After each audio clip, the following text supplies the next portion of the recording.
Assalamualaikum warahmatullahi wabarakatuh. Shalom, salam sejahtera bagi kita semua. Om Swastiastu, Namo Buddhaya, dan salam kebajikan. Halo semua, perkenalkan nama saya Denisa Ayu Betsebaru Muhardo.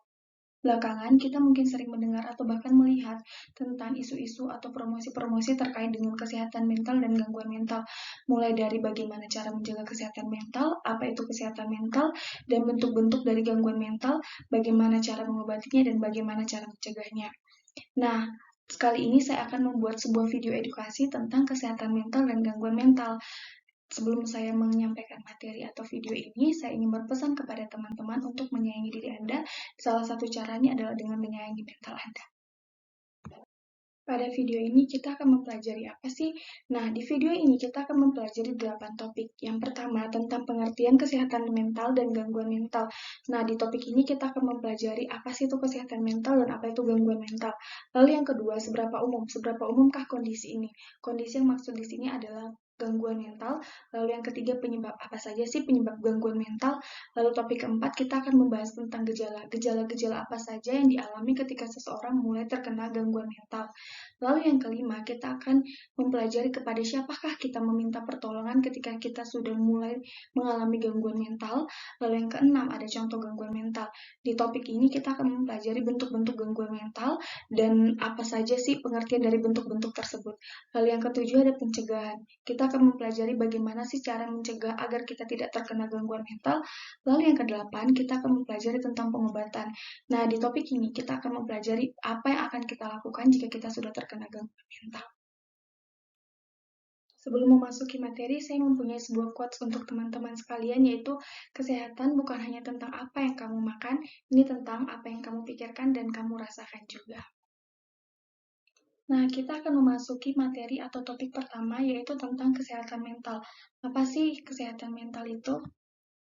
Menurut WHO, kesehatan mental adalah kondisi dari kesejahteraan yang disadari individu yang di dalamnya terdapat kemampuan untuk mengelola stres kehidupan yang wajar. Sederhananya, individu dapat bekerja secara produktif dan menghasilkan serta berperan di lingkungannya. Lalu, apa sih itu gangguan mental? Gangguan mental atau mental illness atau mental disorder, disebut juga dengan gangguan mental atau jiwa, adalah kondisi kesehatan yang mempengaruhi pemikiran, perasaan, perilaku, suasana hati, atau kombinasi di antaranya. Kondisi ini dapat terjadi sesekali atau berlangsung dalam waktu yang lama atau kronis. Nah, orang yang mengalami gangguan mental biasanya terganggu atau memiliki kendala dalam menjalani kehidupan atau kegiatannya sehari-hari, misalnya dengan sosialnya atau pekerjaannya atau bahkan melakukan hubungannya dengan keluarganya. Nah, meski kedengarannya rumit, tapi kondisi mental ini atau gangguan mental ini masih bisa diobati loh teman-teman. Nah, gangguan mental sendiri ada dua tipe, yaitu gangguan mental ringan dan gangguan mental berat. Orang dengan gangguan mental ringan biasanya masih bisa menjalani kegiatannya sehari-hari selayaknya orang normal. Sedangkan orang dengan gangguan mental berat dan tidak mendapatkan penanganan yang intensif, memerlukan penanganan yang intensif di rumah sakit, atau tidak jarang orang dengan gangguan mental ini berniat untuk menyakiti dirinya sendiri atau bahkan mengakhiri kehidupannya sendiri. Lalu seberapa umum sih kondisi ini? Kondisi yang maksud di sini adalah gangguan kesehatan mental ya. Nah, mental illness merupakan sebuah kondisi yang umum terjadi dan dialami oleh siapapun. Menurut WHO, 1 dari 5 anak-anak di dunia mengalami atau memiliki gangguan mental. Sedangkan pada orang dewasa, kondisi ini mempengaruhi 1 dari 4 orang di dunia. Dari kasus tersebut, setengahnya terjadi pada usia remaja, yakni di bawah 14 tahun. Usia tersebut merupakan usia yang rawan mengalami gangguan kesehatan mental. Nah, lalu apa sih penyebab dari gangguan mental? Sebenarnya belum diketahui secara pasti apa yang menjadi penyebab dari gangguan mental. Namun diketahui ada dua faktor yang menyebabkan seseorang mengalami gangguan mental. Yang pertama ada faktor biologis, lalu yang kedua ada faktor psikologis. Nah, untuk faktor biologis sendiri, misalnya ketika seseorang mengalami gangguan atau kelainan pada sel saraf otak. Lalu yang kedua, ketika seseorang mengalami infeksi pada otak, misalnya karena diakibatkan oleh bakteri Streptococcus.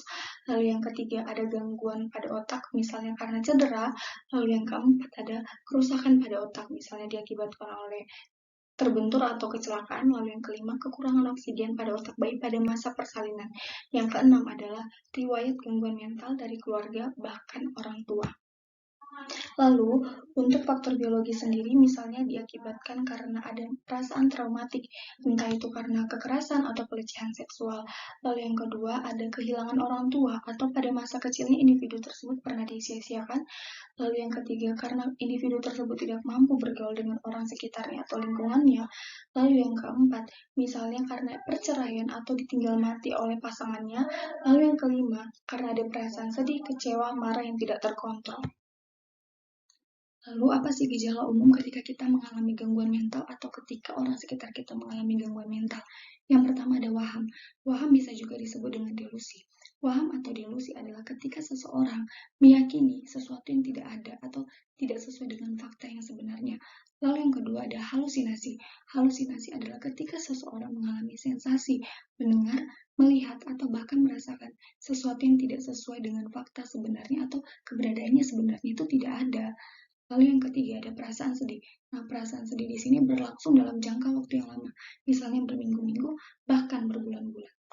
Lalu yang keempat ada perasaan cemas. Nah, perasaan cemas di sini berlangsung dalam waktu yang lama, bahkan sampai mengganggu kegiatan atau aktivitasnya sehari-hari. Lalu, kapan sih kita perlu mendatangi tenaga profesional? Atau mungkin siapa sih orang atau profesi yang cocok untuk kita datangi ketika kita mengalami gangguan mental? Nah, kita bisa pergi atau mendatangi tenaga profesional ketika kita merasa kita mengalami gejala-gejala gangguan mental seperti tadi waham atau delusi, halusinasi, perasaan sedih dan cemas yang berkepanjangan, dan lain sebagainya. Nah, kita juga bisa mendatangi tenaga profesional ketika ada orang terdekat atau orang sekitar kita mengeluhkan bahwa ia mengalami gejala tersebut. Nah, orang yang perlu kita datangi ketika kita mengalami gejala-gejala tersebut atau ketika kita mengalami gangguan mental adalah psikolog atau psikiater jika Anda memerlukan bantuan dari obat-obatan. Lalu di sini saya memiliki beberapa contoh tentang gangguan mental. Nah, yang pertama itu ada depresi, yang kedua ada skizofrenia, lalu yang ketiga ada gangguan kecemasan, lalu yang keempat ada bipolar. Nah, depresi adalah suatu gangguan kesehatan mental yang menyebabkan penderitanya mengalami sedih yang terus-menerus. Sedih di sini berbeda dengan kesedihan yang dialami orang pada umumnya. Kesedihan yang dialami oleh depresi adalah kesedihan yang berkepanjangan, bisa berminggu-minggu atau bahkan berbulan-bulan. Lalu yang kedua ada gangguan skizofrenia. Skizofrenia merupakan gangguan kesehatan mental yang mengakibatkan atau menimbulkan halusinasi, delusi, serta kekacauan dalam berpikir dan berperilaku.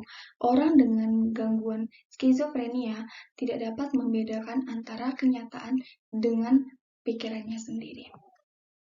Lalu yang ketiga ada gangguan kecemasan.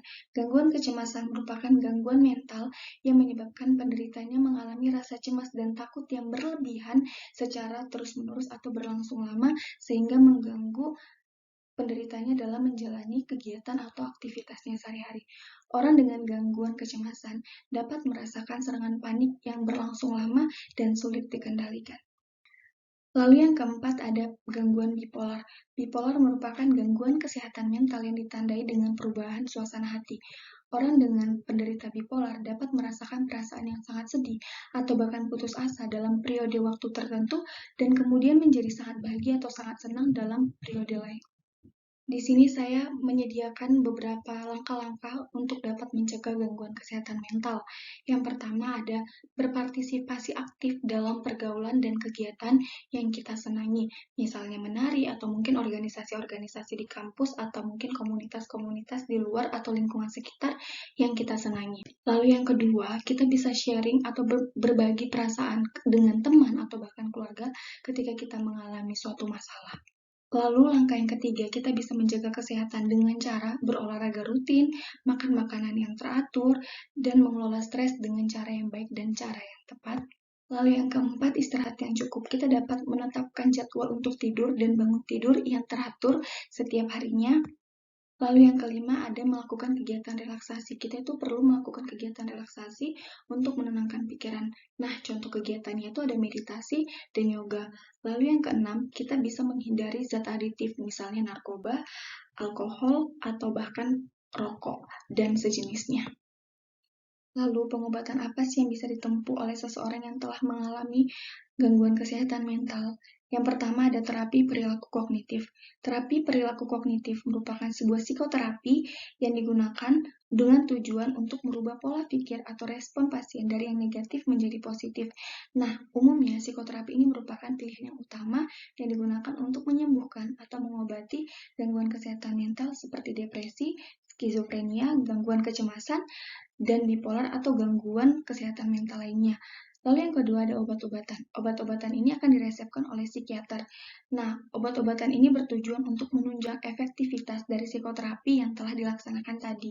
Nah, contoh obat-obatannya itu adalah antidepresan, pereda cemas, antipsikotik, dan mood stabilizer. Lalu yang ketiga ada perubahan gaya hidup. Nah, perubahan gaya hidup ini dapat meningkatkan atau memperbaiki kualitas tidur yang dialami oleh pasien gangguan kesehatan mental yang juga mengalami gangguan kualitas tidur. Cara ini akan sangat bermanfaat apabila dikombinasikan dengan terapi perilaku kognitif dan obat-obatan. Nah, berikut adalah langkah-langkah yang dapat membantu untuk merubah gaya hidup menjadi lebih baik. Yang pertama ada mengurangi asupan gula dalam makanan. Yang kedua, memperbanyak mengkonsumsi makanan seperti sayur dan buah. Yang ketiga ada membatasi minuman berkafein. Selanjutnya ada kita harus berhenti merokok dan membatasi atau menghentikan perilaku mengkonsumsi minuman beralkohol. Lalu kita bisa mengelola stres dengan baik, berolahraga secara rutin, lalu tidur dan bangun di jam yang sama setiap harinya, dan memiliki jam tidur dan bangun yang baik.